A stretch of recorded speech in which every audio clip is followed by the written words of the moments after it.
Hello and welcome to the Main Cave. Now in today's video I'm going to be doing a comparison of the SteelSeries Arctis 7 Plus line and the new Nova 7s. After my last video reviewing the Novas, I got a lot of questions regarding these two, and so I thought I'd share everything I can think of that is different. Firstly though, a bit of housekeeping. Everything in this video applies to both the Arctis 7P Plus and the Arctis 7X Plus. And then on the other side, both the Nova 7P and the Nova 7X. I will, however, in this video just be showing off the 7Ps as those are the ones I got on a deal, but I will highlight the differences between the Ps and the Xs as we go. It's also worth noting I'm referring to the Arctis Plus variant here, not the previous model. The Pluses have a better battery and the USB-C charging port. Also, I will refer to the Nova 7s as simply Novas, and the Arctis 7s as simply the Arctises. Finally, I will also be focusing on the PlayStation and Xbox and not the PC, as this deserves its own video due to the PC having a suite of software not available on console. If you want to see my original review of the Novas, I've made a dedicated video which I'll link to in the description below. Just go and have a look at it, I'll go into much more detail about them. So let's get down to all the differences between the SteelSeries Novas and the Arctises in no particular order. So let's crack on then with first comparison between the Arctises and the Novas, and that is price. The launch price, and certainly the price on the SteelSeries website, is the same at £180 or $180 at the time of filming. But if you move over to Amazon, there is a $30 difference, with the Arctises coming in at a bit cheaper, and at the time of recording they cost $150, whereas the Novas are $180. Next up is specification. All this info is available on the website, so I won't waste your time talking you through it, but we'll point out a few key differences. If you look, they're very similar, but the Novas have a marginal difference in frequency response at 22,000 instead of the Arctis' 20,000. The Novas have a lower sensitivity at 93 dBSPL, whereas the Arctis is at 98, and the Arctis have a decrease of 2% harmonic distortion. All in all, the differences are there, but small, and in real terms, the sound quality is the next thing to explore. So with all the talk of response, distortion, sensitivity, you're probably wondering if it makes a difference between the two headsets. If I'm honest, unless you're an audiophile and can actually hear very subtle differences in tone and output, then I don't think you'll be able to tell much difference between the two. At the end of the day, both sound excellent, and if it doesn't sound as good, you can always tweak it in the software, but both support PS5 Tempest audio, which is the main thing for me. The Novas have a better PC experience, but as I said, I'm focusing on the console in this video. It's safe to say both of these sound excellent, and if you're worried about one being better than the other, in my humble opinion, they're almost indistinguishable. You just need to look at the spec to see that. Now moving on to colours, this is a quick one really. The Novas currently only come in black, the Ps have a blue headband and the Xs have a green headband, but the Arctises come in black or white for the PlayStation variant and just black for the Xbox. But the Novas do have a £30 accessory called a booster pack, which includes coloured magnetic plates and a coloured headband. Now onto headbands, and it could be seen as quite a big change as the headband has been redesigned. The Arctis go for a ski band approach, whereas the Novas have a smaller stripe connected to the arms. The headband is smaller but thicker and comes in blue or green. But as for comfort, this leads me nicely onto adjustability and comfort. So the Novas have a much better way to adjust to get a good fit, as they have the headband placement, the swivelling, and the up and down on each ear cup. The Arctises have the headband and the swivel, but that doesn't show the whole picture.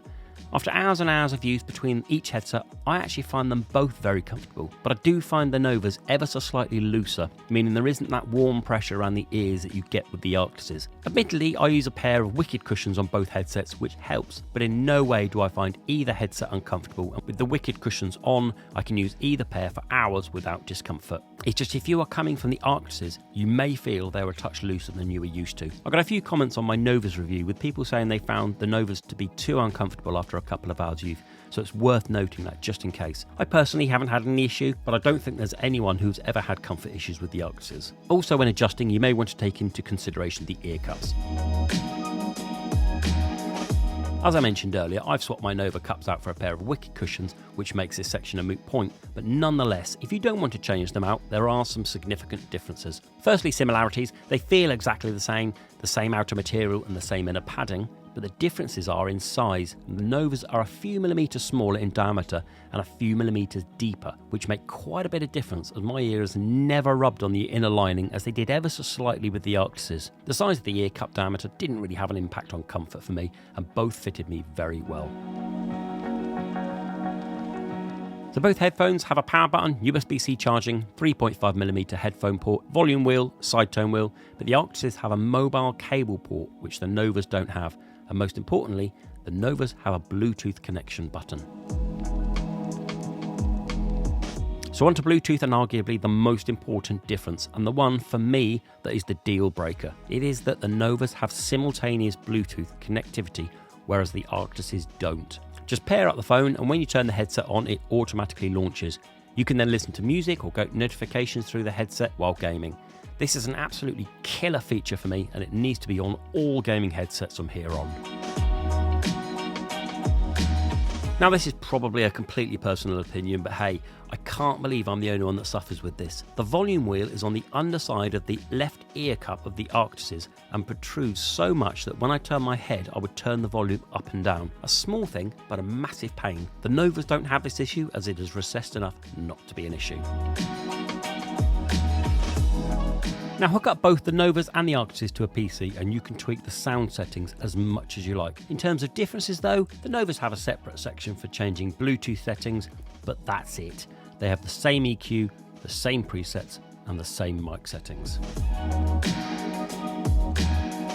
Now with battery life, the Arctises were never a slouch here at 30 hours game time from a charge, but the Novas push this to 38 hours. However, it does drop to 26 when using Bluetooth simultaneously. Also, the Novas claim to get 6 hours of gaming out of a 15-minute charge, whereas the Arctises only 3 hours out of 15 minutes.